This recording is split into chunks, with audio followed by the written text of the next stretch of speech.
truths and rumors that don't get reported. Stories I write that are often distorted. Got my notebook and pen, and I'm ready to listen. Tell me the truth, I'll consider your position. I've seen killers with eyes so cold and dead, and others go to prison because of what someone said, rotting away for the rest of their lives, leaving a hole here on the outside. Things are sad here on Earth, and it's no wonder why, when you consider the sociopaths who remain in charge. It's me who sees the system for all its flaws, and I usually start with the probable cause. My right hand is reading the probable cause.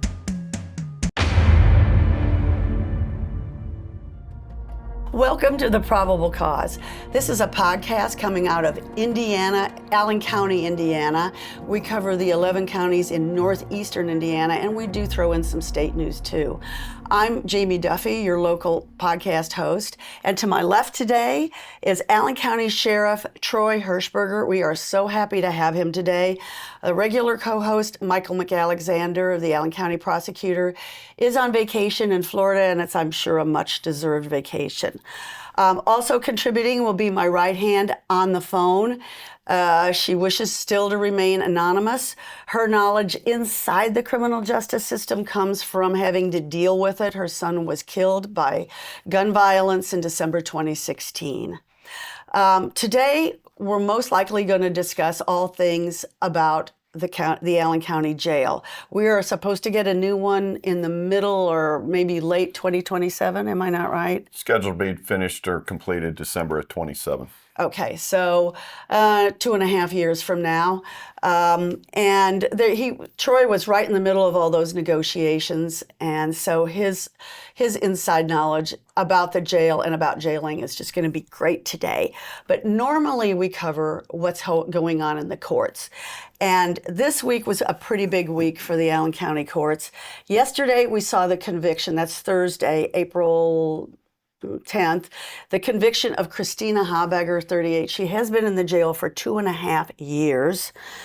So she's a longtime resident over there. She was convicted of one stab to the heart of Robert Higginbotham III on October 13th, 2022. And she did have explanations for that, and she did get on the stand. However, the jury didn't buy her explanations. It was a toxic relationship. She accused him of beating her, putting a gun to her head, threatening her. But in the end, the forensic pathologist said that a wound like that, you'd only be able to live 17 minutes. So it was basically a fatal wound, no matter how you see it. Judge David Zent presided. Tom Shaley, our chief deputy prosecutor, and his right hand, Chief Counsel Tessa Helge, were the ones who represented the state. She was defended by lead defense attorney Tyree Barkley, and on second was Jamie Egolf. You can find coverage of that trial on www.theprobablecause.com and on our dedicated Facebook page. That was in courtroom 1, we had the conviction of Brandy Summers, who was about the same age as Christina Hershberger, like late 30s. I just read the probable cause. This happened on January 5th of this year. She was accused of a felony 5, assisting a criminal where a murder occurred. And basically, it occurred in the family restroom of Promenade Park Pavilion. She was seen on camera kicking away the murder knife, okay, the weapon of choice. Yet another stabbing.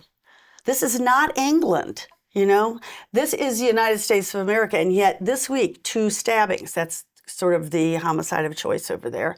I'll be going over there soon. So representing Summers was Public Defender Veronica Weaver, and for the Allen County Prosecutor's Office, Rachel Geschwend. So that wraps that up. There were a lot of other things that went on. I do have a case that I'm going to write up that will probably appear on the website this weekend, so please look forward to that. Is that one a conviction, Jamie? Of whom? Brandy Summers? Yeah. Yes, she was convicted, and her sentencing date is going to be May 23rd. I'm sorry, she's May 5th. The other one is May 23rd. So in May, a couple of sentencings coming up. So now we're going to go to Sheriff Hershberger. And I think really we never go into this very much.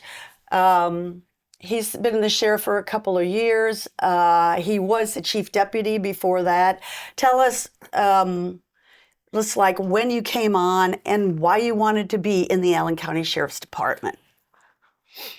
Well, I was sworn into the Sheriff's Department November 22nd, 1989. So this is the only job I've held since I was a 22-year-old kid coming out of college at IPFW at the time. And and in my 36th year. So, but why did you want to be with the Allen County Sheriff's Department? There are other choices. You could have been an Indiana State Trooper. You could have been on the FWPD. Well, back in those days, you gravitated to the opportunity. So when the job was posted, you applied, and numerous people applied at the time when, at that point in my life, the Indianapolis Police Department was hiring and the Allen County Sheriff's Department was hiring. So I applied to both and navigated through Allen County's process quicker, and this is where I landed on my feet. So you would have gone to the IMPD? At that time, you would have gone to whoever, And we made wouldn't it be through the sitting here process talking. first. You'd probably be the chief down there. I don't Who know about knows? that, but So anyway, and I think that you've done very well in your years there. Do you have any maybe advice that you could give people who would like to be with the Allen County Sheriff's Department? I know we've talked about this many a time.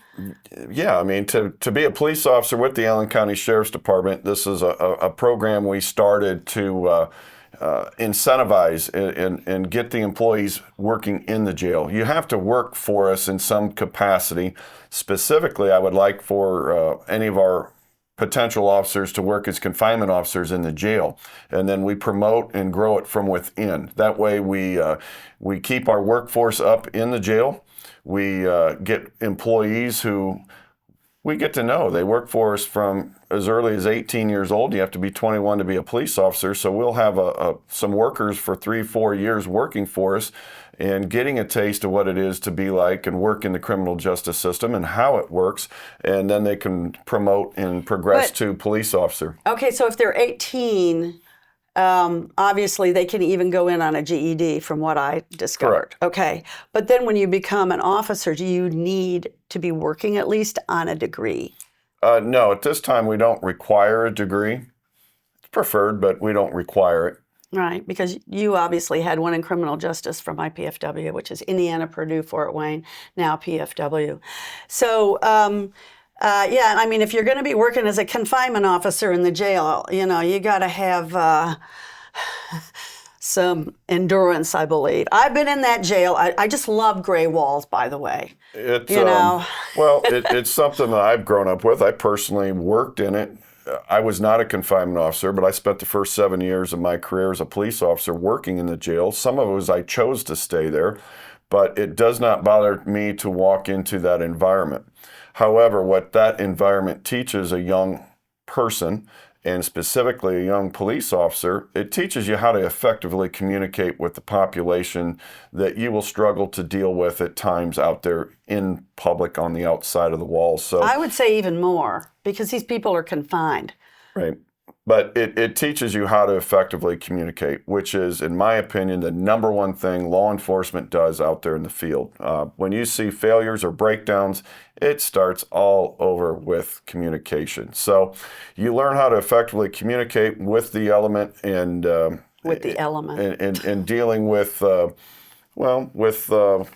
how they look at things. They look at life a little bit differently sometimes when you have to live on the street. You spend an entire life of manipulation and to get what you want. So you understand that way of thinking and helps you to communicate with that more effectively. Well, so, I mean, do you train these guys then? Hey, you're going to go out there, you're going to get manipulated. These people aren't like you and me. They've had rough lives and, there's probably a good solid potential of mental illness here. Absolutely. Okay. So that's why there are groups that want to abolish jails, and let's just get on that. I mean, how likely is that ever going to be in the United States of America? Anyway, Scandinavia, yes, but not here. Why would we ever abolish jails? Well, I don't think that'll ever happen. We have laws and rules in this country. When I go into the jail and talk with the prisoner population and I pose them with this question, if we don't have laws or rules, what would we have? Consensus every single time is, in fact, 100% when I go in and talk to our JCAP class very first day, they all say we'd have chaos or anarchy. So they understand rules. There are rules and laws even inside the block that they all abide by. If there wasn't law enforcement to enforce those rules, and I'll take the inside of the jail or even a prison for that matter, when you're inside the block, he who holds the biggest stick rules the roost, okay? The biggest person in there or the most respected person, it could be an elder even, they're going to enforce the rules of the inside of the walls. Yeah, I see that you have somebody in the jail today who's literally 77 years old. Correct. Is that individual? And then there's a couple people who are like 74.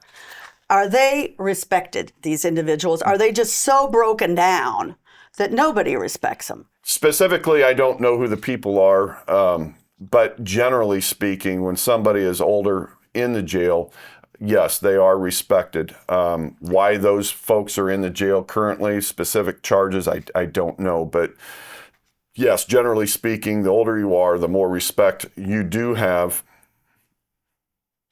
Well, I'm just looking at this. There's 657. That's not counting lockup, which is 27. The jail has done an amazing job, and I'm talking about the criminal justice system, of controlling the population. Federal Judge Damian R. Lichty wants it down to 585. I don't think that's realistic. Probably not. But you're really trying here, obviously. You've got 17 people on boats, which is way down from like 3 weeks ago. We got to explain what boats are here. They are a hard shell of plastic that basically fits a human being. I say they're coffin-shaped. Then you give them some kind of a mattress that they can sleep on. And do you actually give them a sheet? Yes. Because a sheet can be used for suicide. That's just why I'm wondering. It's used for, I have to give it to them. It's linen by the state jail standards. Oh, it has to be linen. Yes. They're provided a sheet. All right. Well, I mean. But the boats, the reason that's their term, the prisoner term, because they're really a platform to get the mattress up off the floor. They invert it or turn it upside down so they sleep down inside. Thus, I just the had term something boat. come into my mind. Do you guys have vermin over there? Vermin, as in like Rats mice, and rats? mice? No. I mean, can you imagine lying on the floor? You're the third guy, and Damian R. Lichty hated the fact that some of these guys' heads were right at the toilet because the cell has 2 beds and a toilet, and then you have creatures going around. So, all right, I'm glad to hear that. But anyway, I was looking it over. You guys, somebody's doing a good job. You do have 72 people held for the Department of Correction, but a few months ago, that was double that number. Correct. We worked diligently with the Department of Corrections. They changed, back in the fall, how they were receiving prisoners across the state of the 92 counties to the Department of Corrections. So it kind of backed us up a little bit, and we were able to reduce that by half over the last 2.5, 3 weeks by getting additional prisoners to the Department of Corrections. Well, so, I mean, that is a big bulk of the 600 and, what did I say, 657, which that is low. I don't think I've ever seen it. One thing I wanted to ask you about in the jail, when we were going through the negotiations and the group criticizing the negotiations, help not handcuffs, was always looking at these numbers, but they didn't understand them. And every time you tried to discuss it with them, they were adamant, that they didn't belong there. But you do have 286 people on pre-trial felony. Is there any way you can give us an explanation for that? Is it court congestion? In that particular case, you have, they haven't been adjudicated. Their case is navigating the system. Right. When it comes to these figures, what I can't measure and tell you is out of those 286, what we call new charges, some of them may be sitting there solely on those new charges. some of those folks may have multiple charges going on. So they may have probation violation or be sentenced to Department of Corrections with a new charge coming in. So there's a lot of factors come into play on that. So those 286, those are just new cases that have to be adjudicated through the court process. In other words, these are folks have charges, they weren't able to make bond or have bond to get out of jail, or they maybe violated their pretrial conditional release, those kind of things that put them in the jail. So as soon as they are adjudicated, and those are the folks then, if we can get them out to the Department of Corrections and then move them through. So every day it becomes this new cycle. It's kind of like the dog chasing the tail, so to speak. But, it's always that number. I mean, and last week, it has been posted, I want to say, bail versus bonds. You just brought up a subject that my right hand and I have discussed, I don't know how many times over the phone. How many people in there cannot afford bail? Oh, that is something I don't measure. I couldn't answer that. The people that are in jail, through bail reform several years ago, it's not the lane of the sheriff to set the bail. I don't determine the bail. That's all a judicial process. I suppose, and there probably are some people that are in jail for charges that are higher or more severe, and perhaps they can't afford the bond. Generally speaking, low-level felonies, low-level misdemeanors, we release on their own recognizance if they meet certain conditions. So the bulk of the people get processed out as nearly as soon as they're brought in. It all depends upon their charges. It depends upon their past criminal history. It also depends upon where they live to ensure that they come back to court. So if you're from another state, if you can't meet the conditions of bond, it's not like the system here locally will release you on your own recognizance, because the probability of you coming back to court's slim. So there's a lot of factors that come into play, and really to dig deeper into that is really a judicial Mike McAlexander question that's all controlled by that side of the criminal justice system. Well, and he does go over the numbers specifically with, I believe, Judge Zant. And when I've been to the Allen County Community Corrections meetings, which I didn't make that one yesterday because we had a trial going on, and she was up on the stand talking about her toxic relationship with the man that she stabbed. But I think they came up with like only 5 people they could even consider releasing. And I know you've only got, when you go down to the charges here, lots of times you've only got 3 people who are charged with murder. Well, we know there's more than 60 people sitting over there charged with murder. Why doesn't it reflect that big number? Murder, 3 people. Right. That's probably 3 people came in on the original charge of murder, and it got recorded that way. Again, statistics are what a computer and what you decipher out of it, right? So there are definitely more people in there with a murder charge, but they may have other charges going on that are some of these other statistics. So it kind of goes back to, if you're there on a probation violation, did you have an armed robbery charge or a murder charge? Generally speaking, the folks that are in the jail because there's nowhere else for them to go. Yeah, and we need to get into that. These are the folks that have committed, crimes. They got out, went to an alternative sentencing program, committed new crimes, and now you have a violation of probation. You have a new charge. And then on top of it, you may have a parole violation. So these are folks who have navigated the criminal justice system, been sent to multiple places, and then when there's nowhere else for them to go because they've committed a 2nd, 3rd, 4th crime, they end up in the jail. So, I usually use this analogy. The criminal justice system is really set up as an assembly line. If you have this charge, you're going to end up with this. And no matter who you are, it's charge based. And that is probably the easiest way to navigate it. I think as we roll into some things through JRAC and having more deeper communications in regards to this matter, it's almost as if it has to become a little more individualized. And for that to happen, though, I don't know what it looks like, but that's my way of thinking as to how do we start tackling this problem of jail overcrowding. And my response to that is maybe get away from an assembly line look at things and more of an individual base, because I've told you this before, who do we spend time, money, and resources on? Because nobody can fix drug addiction other than the offender themselves. That's right. We can give them the tools and the resources, but it's up for them to stop. And who do we spend the time, money, and resources on to help them get to that point? Because the offenders in the jail are master manipulators.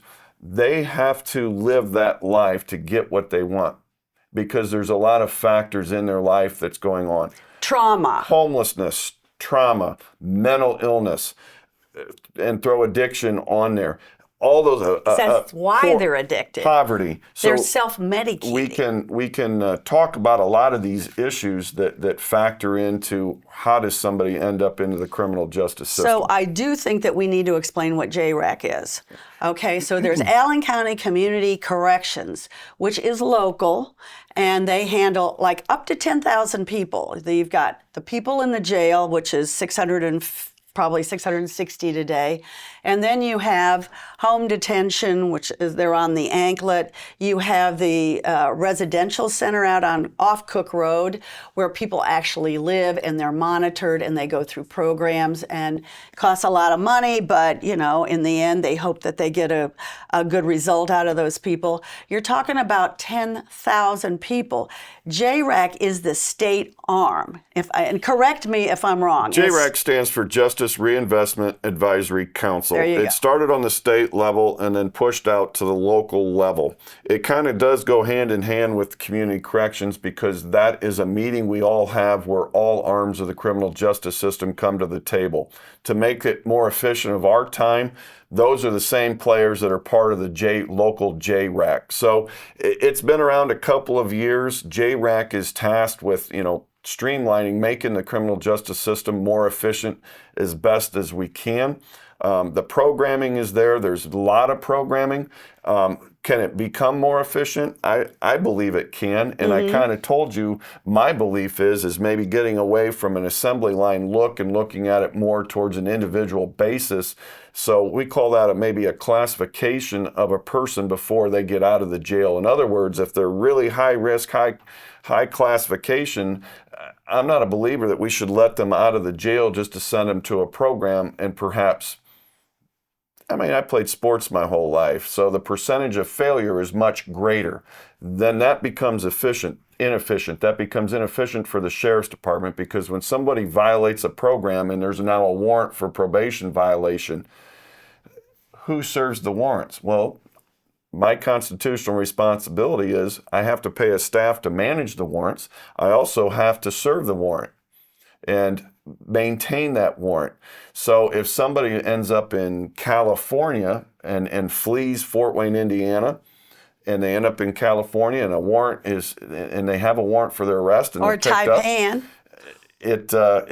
they have to go through the extradition process. So I have to pay that out of our budget. The Allen County taxpayer has to pay to bring them back. And a perfect example is when you end up on a small island in the middle of the Pacific. And we did have one of those last year. It cost a little over $30,000 to bring that person back. Well, can you write it off? No, but it's money well spent to hold somebody accountable to circle back around. Are we going to need a jail? And the answer is yes, because you have to hold people accountable. I don't care what their background is. They all know the rules and the laws of the land, and you have to hold people accountable for their actions. So what do you say to people who say, all right, you're building this new jail. It's this jail here, the maximum is 741 inmates. You're not quite there today, but you have been over that at time. Not you, but Allen County has been. But now that new jail is going to have 1,300 beds. People are saying, oh, you're just going to fill it right up. What do you say to that? Well, I don't fill it up. That's the judicial system dictates who stays and goes. All right. The criminal justice system does start with law enforcement. When we're out there on the street, do we make an arrest? Do we not make an arrest? Okay? Right. And that's where it starts. And then from there, it navigates through the criminal justice system and the judicial system. Initially, the prosecutor to the judicial system then decide who stays, who goes. They write a probable cause. So with that, absolutely. So with that being said, the existing jail was originally built initially in 1981. It was added on to in the mid-90s because of a federal overcrowding lawsuit. It was added on to with a minor addition in the late 90s to a larger addition in the early 2000s. Right. So what has happened is has become this hodgepodge add-on. It's not efficient to run. And it's also very decrepit. When I have Fort Wayne cops telling me that they pull into lockup and there's water leaking from overhead, and it's most likely somebody has stuffed the toilet, and so that's human waste dripping down on them. Well, could be, but we've done measures. So the prisoner population spends a lot of time flooding their toilets by flushing their blankets and anything else, books, and which is why we limit the number of books that go up there. We do it all through technology. So tell everybody how that's not going to happen in the new jail. Well, the new jail is not. We don't build up. We've built out. Right. That's number one. The desired is to build out. So you don't have elevators. I have 6 elevators in the jail. One's been down, and trying to get parts and folks to work on these elevators sometimes is very difficult. I have an elevator down right now that was supposedly fixed 2.5 weeks ago. The people left. I personally go to get on the elevator, and the door closes, and the door and the cart doesn't rise anywhere. So thankfully, I was able to get out of the elevator. How did you do that? We had to pull the door open, and I walked out. So we are no longer using that elevator, right? So those are things that you take for granted. When you have a multiple level jail, and the prisoner population, out of frustration or sometimes because mental illness, they will flush things down the toilet or try to flush things down the toilet. And when they do that, or they're cooped up. You're cooped up. You're gonna act up. Times, yes. So, but water finds the lowest point. Right. So we've put measures in place within the jail. I've spent some money where they can't flush things beyond their own cell. So if they have a backup, it's in their own personal cell, and then we know exactly who did it. Well, so that does bring up the question of mental illness, and our time's pretty good here because I've done research on that, and it seems like maybe at least 50% of the people that you have in jail and in prison are suffering from some kind of mental illness. Would you agree with that amount? I mean, what amounts have you heard? When you talk acute mental illness, I've always hold a certain number of people, 20 to 40 people, okay? Those are the people who have committed crimes, but really probably should be or could have been or should have been at some point in their life held within the mental health system, and they're probably part of it. If you ask me the total number of people out of those 657 people that are in the jail right now, the majority of them, now that we call a substance use disorder, is part of mental illness. They're probably a very high number where they're all suffering from some kind of drug addiction, alcohol addiction to acute mental illness. Right. Well, so it says here you've only got 3 people in medical segregation right now. How is that going to change with the new one? Because supposedly you're going to have a 50-bed medical unit in the new jail, which is not what most jails have. No, because you can't build buildings faster than times change, right? So in 1981, the average stay in the Allen County Jail was much less than what it is today. We didn't have a population of what we have today. Right. The average stay today is around 24 days, and we get a population that comes to us and they're unregulated. And what I mean by that, they're not taking care of their medical needs. They're not taking care of their psychological mental health needs, and throw some crime or on top of it or addiction on top of it, and it's a recipe for disaster of these people. So that's where the current facility does not have the ability to meet those kind of modern needs. It's not that we didn't have them years ago. We had them to a certain degree, but things were handled a little differently then. Okay, let's talk about For how you example, handled those people. Well, prior to the early 2000s, mentally ill people were sometimes warehoused. And when those mental health facilities were deinstitutionalized by the state, also the mental health system changed their approach of how they handle their population and pushed them out more into community-based programs. But how did they change it? Well, they changed it by putting people into community-based programs and putting them out on the street where they're asking them to navigate the mental health system, and then by themselves. I think that's a big point. And for the most part, living on their own with whatever assistance, with whatever aid. But when they're out there on their own, then they have that opportunity then for drugs, alcohol, and all those things that create this. And usually this rejection storm. by their family, and they don't know what to do with it. In some cases, yes.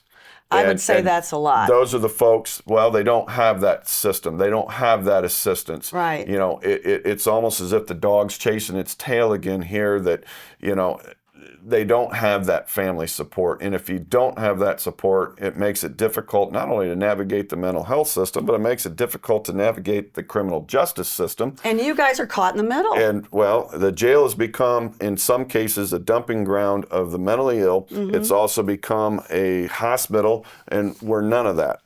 Well, you do have medical unit there that is a third party that comes in. They have been highly criticized quite a bit. And sued because people have not gotten the medical attention that they felt they needed.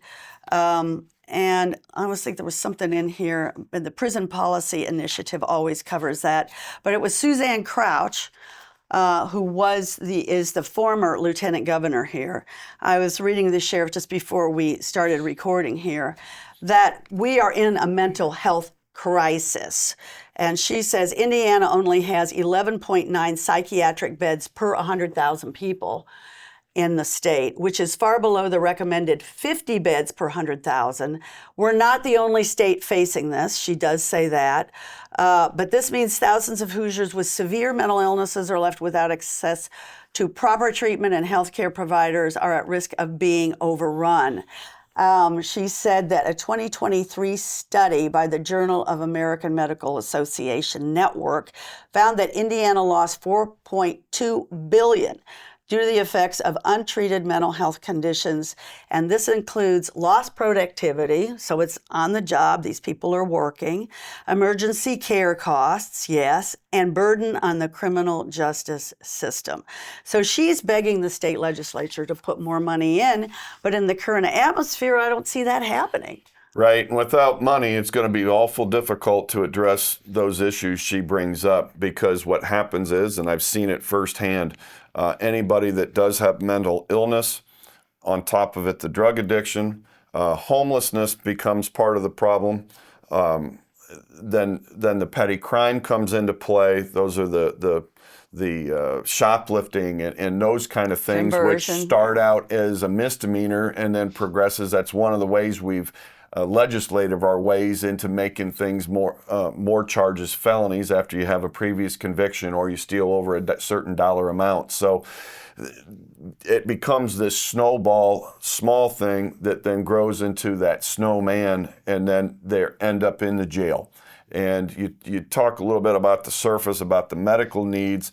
When they come to the jail, a lot of times, and I use diabetes as an example. If you're a diabetic and you're a severe diabetic and you're not taking your insulin on the street, but you're drinking a quart of vodka a day, those are the people I get. And when I get them, if our staff can't determine, and if we haven't had them in our jail before or have any kind of medical background on these folks, we just can't open the medicine cabinet and give them insulin. And then what type of insulin do they get, okay? So we have to, and our staff and our medical provider And they staff, might not be honest at intake about what's going on. That happens as well. So there's a lot of factors that come into play. I'm not making excuses, but that's reality. And if they're intoxicated, they may not sometimes be coherent enough to even tell us what their medical needs are. So if they're that intoxicated, don't they get sent somewhere outside the jail?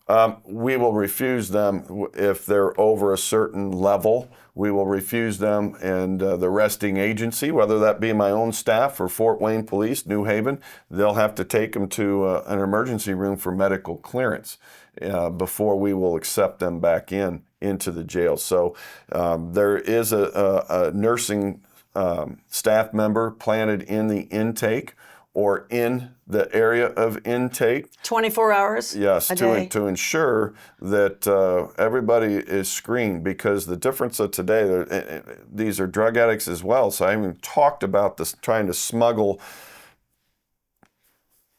narcotics into the facility, because that happens too. You know, back when I was working intake many years ago, you would catch people trying to bring a baggie of marijuana in, or at that time the crack cocaine epidemic was hitting Fort Wayne in the 90s. So, you know, you found little cubes of black substance. There was a little bit of heroin coming around. Well, now we're talking fentanyl, which is, just think of it in terms of this. Our staff works very hard in doing their job. They do a good job in screening people, making sure that we take the stuff from them to keep them safe. And yet they did miss that one guy. Well, when you have 16,000 people being arrested on an annual basis, I'm sad to say that sometimes it can happen. But take a salt shaker and pour some salt into your pocket. That's how much fentanyl it could take to kill you. Interesting. So sometimes it is a needle in a haystack, quite frankly. Yeah, it was your scanner, and maybe you need a new one. That's like an MRI that really gets, a CAT scan. I don't know. I mean, we did have that. Well, as technology progresses, I'm all about looking at technology. Right. What I've also, and why we're on this topic, one thing I've just recently purchased, when you have people get put under observation, and we've been doing that the same way we've done it when I walked in the door here 35 and a half years ago as an employee. You have an observation sheet, and you're manually filling out the observation sheet, checking on the individual, right? Well, that takes time, and we have so many people under observation. If one person's tasked with this, by the time they get done, it may be 18 to 19 minutes later, and somebody should be checked every 15 minutes. So as I sat back and looked at this, I'm saying, this isn't efficient. Is there technology out there? And the answer to that is yes, there is. So it takes internal Wi-Fi, which is difficult in that building because it's brick, mortar, and steel, right? So, but we're doing our best. We've bought this technology where it's basically utilizing, instead of the old-fashioned marking on a paper and taking time to write, we're scanning. And there's, in our observation cells, we've had to put QR codes, and we're scanning as we go through, and then it's downloaded, and it works So you have a hand-in-hand with QR video. code inside the cell? At the door. So physically, when the worker comes through, they hit the QR code. They have to observe, and it's based upon time. It could be 15 minutes, 30 minutes, or 60 minutes. And it's whatever the nursing department decides it. So do you have enough personnel now to go and check on these people? Yes. Because that was a criticism. Right.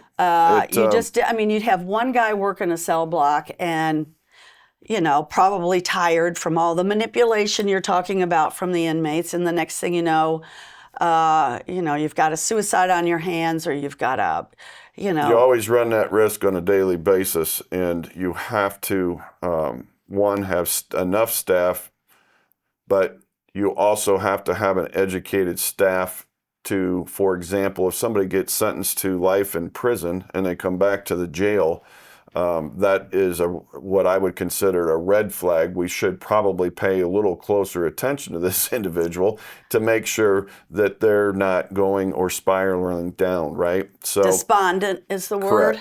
Correct. So, Yes. Yes, so technology, we utilize that, but you talked a little bit about staff, and yeah, we set something back 5 years. We come up with a plan. How do we fix this? How do we make things different? The first thing is the jails become ownership to me in this first term to fix that. That was an immediate need. And you've been sheriff for a couple of years now. Yeah, I'm in my third year. Okay. So we had to increase the number of positions. There's 172 positions in the jail. That's 50 more than what we had 5 years ago. Currently, I have 163 workers in the jail. That's great, actually. So that is about 55 to 60 more positions. Like 2 years ago, you were in the 140s. Right, but I've added positions since then. Okay. So we had to find and incentivize to come work at the jail. I don't know how many people are willing to go work somewhere where you can be spit on, have urine thrown at you, feces thrown at you, and beat up. So how do we overcome that? Well, some of it is I had to take some ownership. I spend 3 hours, minimum 3 hours of my work week in the jail every Wednesday from 9 to 12. Some weeks are more than Can that. I follow you with a camera? No, you can't. However, we also reduced that age to workforce from 21 to 18. And yes, we get some kids in there that maybe aren't mature. But as I told you, if their goal is to become a police officer, it gives them that experience. I would hope that some older confinement officer would be there to mentor them. We do. Oh. We have that. So we lowered that age from 21 to 18. We also only promote to police officer from within our workforce, specifically the jail. And those are things that we've created. We also changed how our management, we took an approach from, we were always a shift management. So you always had, well, second shift did this or first shift did this and pointing the finger. Well, they're all in it together. And I had to create an environment of, instead of us versus them, to mend and mesh them together. So management on the shift level went and we carved out and bifurcated the responsibility of the jail side and intake side. Most of our problems occur on that intake side when they first get arrested because a lot of the factors that I've already spoke about. Right.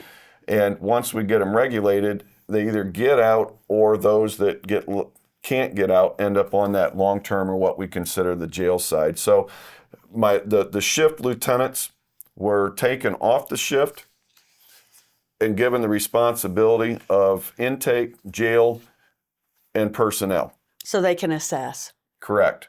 Now they have ownership and they can direct down as to this is the problem. We all have to get this fixed. Mm-hmm. Well, one of the things I noticed is that your medical segregation, there's only 3 people in there. Sort of hard for me. And I know that it came out from the family of Christina Hershberger that she was there for 2.5 years. She spent 50% of her time in the hole. So maybe we're almost out of time, but maybe you could just explain how you handle people in the hole, which means that they're in there by themselves. Am I correct or not? It depends on how many are in, but generally speaking, yes. The hole means it was a disciplinary action. So either they stole from another prisoner, assaulted another prisoner, violated a rule of the jail somehow, some way. It's all documented. Or could they be threatened by a group inside the jail? They would not go into the hole. They would be in segregation, called administrative segregation for their own safety. What does that look like? How many people are in administrative segregation? That depends on it. Is it a block? It could be in their cell or it could be a specific area. Now, the hole for disciplinary actions is a specific block. For women, we have 20, and for male, we have 40. So they're in a room all by themselves? Yes. Okay, how often do they get out of it? An hour out. An hour out? Yep, a day. Well, I would just assume that you're handling some major mental problems when somebody is locked up for 23 hours a day. Well, sometimes those folks... This is your rule. You know, Right. I mean, this is society's rule. So it's not all on you. But I think I would go personally crazy. Well, And I'm not crazy.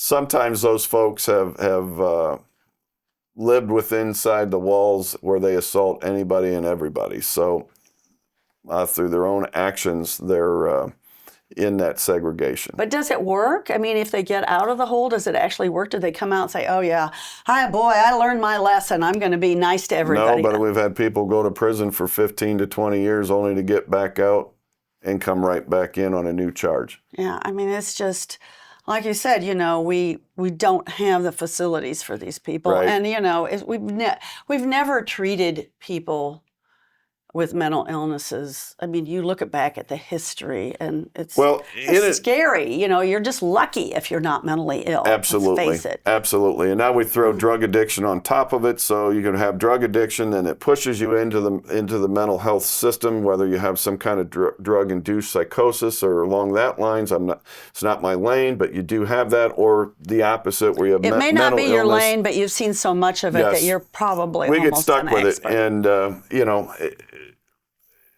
committing the crime, when they get to the point where they've commit the crime and then end up in the criminal justice system, if we want to help and stop some of this, then we have to look at it from the mental illness side. And that's not for all, but for some of these people. If we don't put money into the mental health system and change how the mental health system approaches things, then this will be no different than the dog chasing its tail over and over and over in that perpetual circle. And that's what I suggest, that we need to do things differently. For example, when we do get somebody in jail and we are able to get them regulated, they also will play times where, I'm not taking my medication today.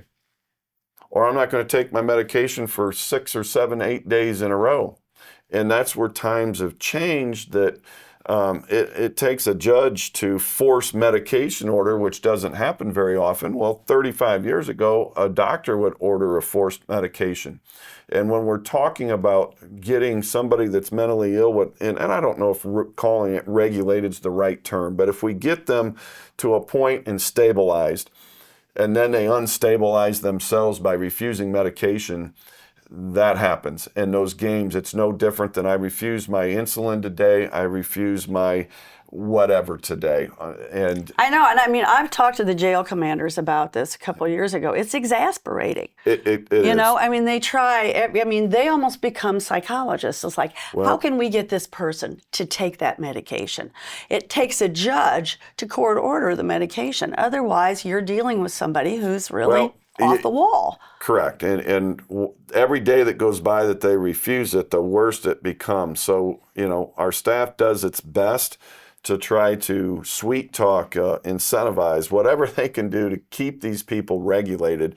The existing building, we have people all over the place because there is no set medical ward. We try to keep them in one particular spot, but those number of cells isn't enough, and they end up all over the place. So, we have 731 beds, but we circle back around, you talk about 17 people being on boats as of yesterday. A lot of that has to do with the classification of prisoners, and we have a good number of beds. We just don't have the ability to meet the needs of our classification. There's about 14 different classifications of prisoners in there. So that modern structure gets us to where we need to be, but I don't have a crystal ball into the future where we may end up with more classifications of prisoners. It's almost like you need moving walls, yes, absolutely. And it'll say, all right, well, we need 10 in this one right now, so we're going to move this wall, but next week we might need 15. Absolutely. So we're actually running out of time. And my right hand, you haven't said a word,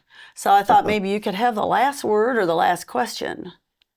I honestly have enjoyed this conversation and haven't been able to get a word in edgewise. But Troy, you're very knowledgeable, and I'm very impressed with your knowledge of all things jail and sheriff's department. Thank you. I do think he cares. That's what comes across, is that Troy does care. He's not one of these lock him up, throw away the key, let's not get to the bottom of it, and that's why I always enjoy talking to him, even though he gives me a hard time half the time. It helps to have that institutional knowledge. You can come in from the outside and say it should be this, this, and this, but until you understand, sometimes you have roadblocks within the system, and it's not created by us.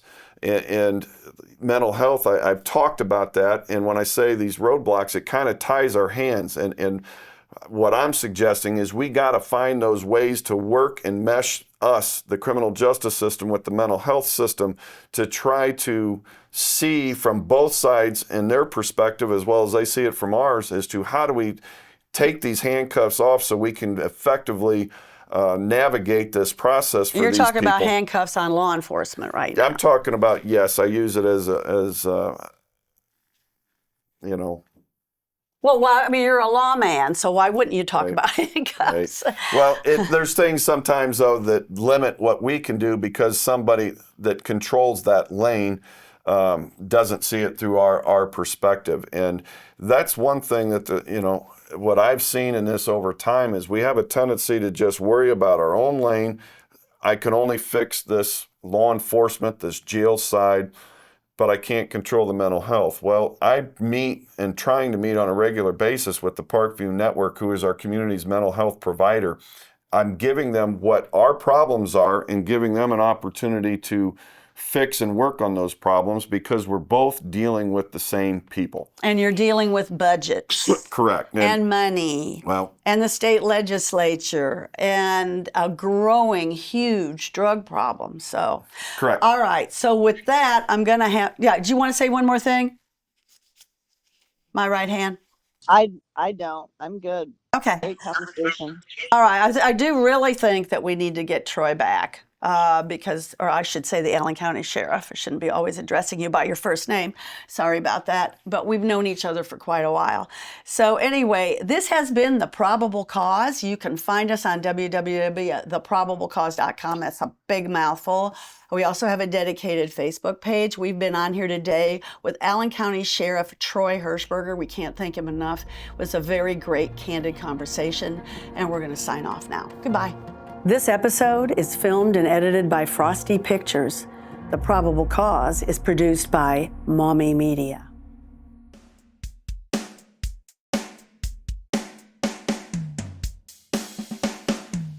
Worried when I crossed the Michigan line, a cop from Steuben County waiting on I-69. A headlamp went out while he pulled me over, charged me with possession after I rolled down the window. Now that's skunk. Indians a trip when it comes to weed. It's like who doesn't smoke or use gummies? Your grandpa, your brother, your rich friend from school? Hell, throw in the whole courthouse and my attorney too. It's time those assholes change these stupid laws. It ain't worth the paper for a probable cause. Sitting on a bar stool in my usual place, this guy next to me said he was looking for some cocaine. Hell, I just sold him an 8-ball with a little piece off for me. But my buyer was a cop? Should've known he was a creep. So I'm a dealer, right? You gotta be kidding. It's a rich man's drug. I just take it because I'm injured. 8 years in Westville with a monkey on my back. There's more drugs in here than you can shake a shank at.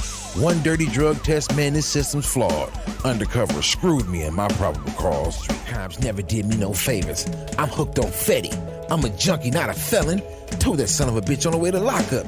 I can't seem to shake it. I need help, not mocking. What do you want from someone who's been through the system? Drugs all through the house before mom and dad went to prison. Throw me in jail and give me a fine? Someday I'll be dead and away from your kind. Now I'm at the courthouse in front of a judge. Can't say my public defender cares for me much. Crimes are committed on both sides of the law. God help me now with this probable cause. C-shift never gets old. Anything can happen when you're out on patrol. You think I'm just eating donuts, man? Give me a break. Nothing on this job is a piece of cake. Lights and sirens activated. This knucklehead wants to chase.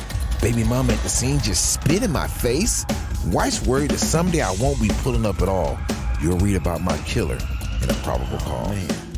She went through my phone and she seen my text. I told her forget it. It was just my ex. She took a swing and knocked me flat. Man, I went wild and hit her back. Judge slapped me with a no contact order. Now she's got the kids and she's staying with her mother. So she started it all and I have to take the fall. You can read my whole story in the probable cause. When I was young, caught a case for dealing and did my time. Yeah, I got a record, but I was doing fine. Running my own business on the southeast side. Yeah, I got a gun. I kept it on hand. Told the cop my reason, thought he'd understand. In this neighborhood, you need some protection. Attorney thought I could get just community corrections, but the judge decided to send me to prison. Can't get ahead no matter how hard I try. Read the probable cause, it'll make you cry. Whispers and rumors that don't get reported. Stories I write that are often distorted. Got my notebook and pen, and I'm ready to listen. Tell me the truth, I'll consider your position. I've seen killers with eyes so cold and dead, and others go to prison because of what someone said, rotting away for the rest of their lives, leaving a hole here on the outside. Things are sad here on Earth, and it's no wonder why, when you consider the sociopaths who remain in charge. It's me who sees the system for all its flaws, and I usually start with the probable cause. My right hand is reading the probable cause.